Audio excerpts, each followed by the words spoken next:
baby, no vex, oh. I say no vex, oh. No vex, oh. Hey guys, welcome back to NoVexPodcast, and you're here for another episode. This is your girl, Auntie Faith. And guys, I got a special guest for y'all. But before we get to our guest, okay. Please do not forget to listen to episodes of NoVexPodcast on Apple Podcasts, Spotify, and as well on YouTube. And follow Naija Nation Instagram to get more content. So my special guest, I think he should just introduce himself because y'all already know who it is. Go ahead. Yo, it's the one and only MajorLeague to go straight out of LA. Okay. To LA to Lagos, LA, you know, both ways. Yeah, I feel good. Like, Major League is here with us, and we're gonna have a good conversation today, right? Yes, we will. Okay. The GOAT is here. The Greatest of all time. Let them know. Bye. I'm sorry. Okay, so today I want us to discuss non-traditional careers. Can we start by having you talk to us a little bit about how did you get into your career becoming a DJ? Well, it all started from churchy. Okay. My thing is, most, you know, as a DJ, that wasn't a career that was looked upon in, I say about 10 years ago. Yeah. It's not until they seen that the African entertainment started to boom, and they seen that we can actually take it serious, or my child can actually make it through media, entertainment. Africa has always been known for having entertainment, music, acting, but it always been also like looked like down upon, like you really can't make it that far. Yeah. So just do it for small time and just, you know, As a hobby. do something real with yourself. My sister, I have a twin sister, she's a lawyer, and she fell into the African, we have, I think 5, is it 5? Yeah, it's 5 careers that the African. Tell us the 5. First thing is a doctor. Number 1. Second thing is, I think, is a lawyer. Third one, a nurse. Okay. That's, engineer. Yeah. And then I think the 5th is where we all fall in now, which is entertainment. Yeah. It was 4, but now it was 4, but now it's 5. Yeah. So you said you started out at the church. Did you start DJing for your church? No, I was a drummer at the church. Okay. You know, started, you know, in church, they're not going to give you the big stuff right away. They give you the small stuff. Yes, you have to I work your way played up. the shekere and all of the other stuff. Then I went from the bongo, Congo drums to playing the sets. And then from the sets, I was trying to learn how to play the ganga, which is the talking drum. But I have a hard time playing it because I don't speak fluent Yoruba, so yeah, I can follow rhythms, but you know, those that have Yoruba, they can pretty much relate that it's called a talking drum because you know how to speak Yoruba. That's true. Yeah, I started off in church. I wanted to learn more than just playing like High Life and Fuji and all that stuff, and listening to stuff like my dad used to make me listen to, like Obey and Sunny Ade and the greats. Like Baja. Yes. And who else can I go with? Oh, my mom, Tunde Nightingale. I was like, man. So I started to learn more and more about music other than church. Then I was like, dang, I need to evolve other than just focus on like hip hop and Fuji and stuff like that. So I was like, I want to learn more genres. Then I started listening to different types of African music within the Nigerian country alone. Then I went out. So within Nigeria, I was learning stuff from like different states, like Anambra, Abia, Delta, River, Enugu. You did your Enugu. research. I was like, wow. Damn, I got so much to learn and so much little time. But it actually helped because I was doing weddings and traditional weddings, and I was like, I'm learning about Edo, Benin, all of this Calabar, Efik, all these different type of people within Nigerian culture, and I'm like, yo, when people just say it's 3 different, just 3 main tribes, yes, false. Yeah, it's a lie. It's a lot. Yeah, it's more than that. So I just started saying I really need to catch on to learning more. I wanted to become a DJ that was a dictionary that you can, if they ask for a certain type of like tribal music, I would know it. And that's a good DJ. Yeah. That's a good DJ. Like, you have to know your work as well. Like, I feel like when people think about non-traditional careers, they just think it's easy. And like you just explained right now, it takes a lot of work. It's not easy. takes a lot of work. You know to do it ain't this. easy when you get to the party and everybody in the crowd's looking at you, right? Like, DJ, get your stuff together. You don't get it right, and they, you know Nigerians, when they get mad, they got that vein that pop out in their forehead, and then you know there's something about to happen, or the clock. Yeah. Yeah. And it's like it's a career that's make it or break it based off of other people's opinions as well. Yeah. Because if you're not doing a good job, the auntie will tell the other auntie, will tell her husband, will tell the uncle. Your whole DJ, and everybody will know that you're not a good DJ. Your whole DJ career is over then by that time. So you have to know what you're doing. Yes. And this goes back to our parents realizing that what we're doing outside of traditional careers, outside of those top 4 that you mentioned, because I don't feel like entertainment is a traditional one yet. Mm-hmm. I think it's getting acceptable, but we still got a long way to go. We still got a long way to go. My parents didn't actually accept it until... I'm not surprised by that. I'm gonna be honest, cause I ain't gonna lie, I did a dumb thing. You know, we're not gonna go into that. Young Nigerian boy blooper, but when I was in college, you know, they pay for your tuition, but they don't know exactly what you trying to make your major in. Oh. So my major in, I was, I'm doing biology. But then when they seen, let me see your grades, I said, Dad, it's not high school. Let me see her. I want to see how you doing. And then he looked at the classes. He said, this is biology. I had all dance classes. And music. Dance. So they was like, I'm paying for tuition for this. Dancing. That you can be doing at home and stuff like that.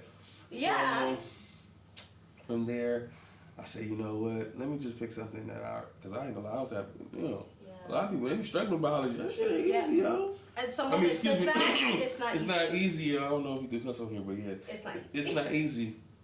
I was struggling. I was a average C student. No, and that is, I feel like that's normal, but we're not going to talk about that this episode. Yeah, average C student. I said, let me change out of there. And then I did psychology. Okay. And then I thought about it. Psychology goes hand in hand with music. Because if you think about it, you're persuading people with their emotions. Wow, so that's a nice twist. It's like a musical therapy thing. So, with music, I can make you feel good or I can make you feel bad. Yeah. If you just had a breakup with somebody and I'm playing love, whatever, and then I can make you cry. Yeah. Or if you get in the club and I'm playing Bessa or Asake's Loaded, everybody in the motherfucker will be throwing all their dollars. Yes. And they wake up the next day broke because they thought they was really loaded. So yeah. That's So we know your mission now. If you hear Loaded by DJ MajorLeague at the club, you know what he's trying to do, okay? I'm trying to make you broke. Put your money in your pockets. Don't spend them. Put your money where your mouth is. Okay. That's interesting. Wow. So, how did you get out of that? How did you turn your parents to thinking that your career is actually something that is profitable? They always thought. That's what they think about money. I'm going to be honest. They always thought I was that boy that liked to ginger and play. So starting from church, they were like, this boy. They always said I had a gift for music since I was young. They even had a prophecy about me. With so music. they been know. Why are they trying to change it then? Africans don't want to accept my son. Music? No. They didn't know until in LA I was pretty known for music and dance. Mm-hmm. So I came up with a song with my group, The Rejects, in 2009, 2010. Mm-hmm. It's my first year in college. And I was always still having fun with music and dancing. So the actual dance was actually me making fun of my dad. So if y'all really want to know where Cat Daddy came from, it came from my father. Okay. Making fun of him. Legendary. Making fun of him and then switching it around and just using the movement of dance and evolving it to make it something better. And it went from dancing into going on tour, doing stuff, meeting other artists. Wow. And I was like, you know what? I like the artist side, but I still want to do stuff with playing around with music. So I just stuck with DJing and just kept evolving. And they seen that from the music video with Cat Daddy and all that stuff, and then them actually seeing me at weddings. Yeah. And that's my son that's playing. Oh yeah, he did that. My dad actually stood by the booth. I like, Dad, you're a pastor. Go sit down. I'm playing some songs you're not even supposed to be hearing right now. Just please. But yeah, they start to become real proud of me. And then another thing that made them know that I was doing really well was when they seen like I was saving. You know, I wasn't out here just spending everything, looking lavish. It's like, oh, this my boy's really like trying. He's making something. He's out of made a this. career out of it because they see that I'm what people make 9 to 5. I'm still doing the same thing, but I'm doing it what I like to do. Yeah. Yeah. With your own time, on your own time. On my well. own time, everything. And they see me dealing with other people, like artists and stuff like that, so they know it's something Big people. serious. Yeah, they know it's serious. So they fire by like they come they're just down and then they say, oh, okay. Well, anything you do, I support you now. I didn't get that before, but it took time. Yeah. And eventually it happened. So. Do you think in their head they're still thinking that sometime he might go back to psychology, or he might go back to that career that's traditional? At this point, they know when no going back. No, they know they still. African parents are always going to recommend something. Have something that's concrete that you can always fall back on. Yeah, because music will not be. Well, music will be here forever. So music has so many different components. There's business behind it. Now, for example, if I open up a club here or in Nigeria, I can always keep money coming in. You know what I'm saying? And people will go because they know you. And think about it. I always tell people this. They need to realize this because a lot of people don't know this. Entertainment is just as important as a doctor. Yeah. As a lawyer. Yeah.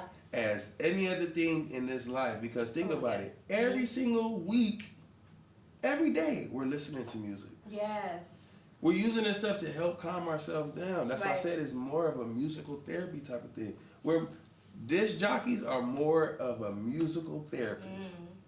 When you go and you listen to Mixcloud or SoundCloud or the radio and you're driving, Apple Music, those stuff are getting people through the day. Yeah. Those doctors that are stressed out. Yeah. Oh, I got a surgery, 4 surgeries in one day. They play music during the surgery to get them going. To keep them calm, to get them going, to get them motivated. Like, I'm going to knock this out in a certain amount of time and be safe at the same time. So, yeah, we're more of a music therapist that, only God didn't give us the name yet, but later on he will. It's useful. Yeah. It's an everyday tool that we use. Music is used every day. So yes, it is. Why not make a career out of that? It is. So now, what do you want to say to someone who's thinking about becoming a DJ or any other non-traditional career? How do you want to encourage them to take that venture and actually take that first step to going into that? I would tell you to please don't let no one discourage you. Period. Mindful. It's going to be a lot of people. Even the closest people might tell you don't do it. But whatever you have a gut feeling that you know you can make it. Put all your power into it to not to prove them wrong, but to prove yourself that you can make it. Right. There will be some hardship, some road blockage, some stuff in front of you. But those things can actually help you to make you even better. It's going to help your insight and later on when you make better decisions when it comes to making decisions in your career. So right, and I feel like if it's something you're passionate about, do it. Exactly. It's nothing about the money. It's going to become profitable. Yeah, at the end of the day, like for everybody says, oh, you're making money. My thing is not even about the money. My thing is more of how did people enjoy my set? How did I motivate them to make them feel better, or did I change their idea or modem of what they think, what they thought they were perceived they were going to have, and I changed their whole thing. So that's why I like when people hit me up, or this is how you know. For example, I'm a Yoruba boy. I DJ a lot of Igbo weddings and Igbo events. So they think I'm Igbo. At the end of the day, I laugh so much about it because it gets to the point that they're coming to me speaking Igbo, and I don't understand a lick of Igbo. All I know is you just like Naija Jesus. That's Naija Jesus. That's all I know. Igwe, and that's it. Or the other Baptist stuff like Mushana. We don't need to know that. We don't need to know that. Yeah. But that's mainly what I get when I DJ, and I got all these aunties and uncles that are not my real aunt and uncle. Yeah. But eventually, in our culture, everybody older is something to you. Yeah. And they're coming to me and grabbing my card, speaking Igbo, and I'm like, call me. Yeah. That is so cool. So before we round this up, I want to do a little fun one. How did you come up with the name DJ MajorLeague? Oh man, that name. Where'd that come from? Let me tell you, it started off at Cal State Dominguez. Okay. The name I used to go by before with DJ MajorLeague was DJ Nerd, N3RD. So everybody was I'm like, not even gonna laugh because we're gonna be respectful. But yeah, I know. I was on my skateboard, Pharrell tip, still swagging out, I thought Pharrell was a good guy. He had a group, the Nerd, so N3RD. Then I switched it up because there was another guy on campus named Nerd who was a real nerd. And I used to hate when they called me and they think it was him, or he used to get excited like everybody liked, I was like, nah, I'm switching my name. So a couple friends of mine was like, bro, you need to change your name. I was like, I know. You're bigger than this name. And I was like, damn, what should I go by? So back in the day in college, I used to wear a lot of baseball jerseys. They was like, why don't you go by DJ Jersey? Because you always wearing jerseys every day. Okay. And I was like, nah. I'm not gonna wear Jersey for the rest of my life. Yeah, then they gonna think I'm from Jersey or something. So I was like, nah, son. I said, yo. They was like, what about Major League Baseball? Like Major League. Okay, I was like, with this. okay. I said, I'll just go by Major League. And then they was like, cool, that's a great name. And I was like, cool, I'll be Major League then. So wow. Everybody started calling me Major League. And then as I got bigger and bigger, they started adding Major League the GOAT behind it. So that's, And that's who we have here today. That's where it came DJ from. Major League the GOAT. Thank you so much for coming here and having this discussion with us. I feel like a lot of people are gonna gain a lot from this episode because they're gonna be able to understand that whatever they're passionate about, they can make it profitable and they can be able to have that as their career. Yes. And I just can't wait to see all the Nigerian DJs coming out, all the Nigerian makeup artists, or all the Nigerian content creators coming out, doing what they want to do and being proud of it, regardless of what your parents say. Okay, as long as you're making that money, they're gonna be all right. You can make it. You can make it. Trust me. Anything you do, you can make it. As long as you're great and you know you're good at it, they gonna pay for your talent, and that's it. And that's it. Thank you so much for watching this episode, and we'll see you at the next one. Bye. And I say no vex, no vex, my baby don't vex, my baby don't vex,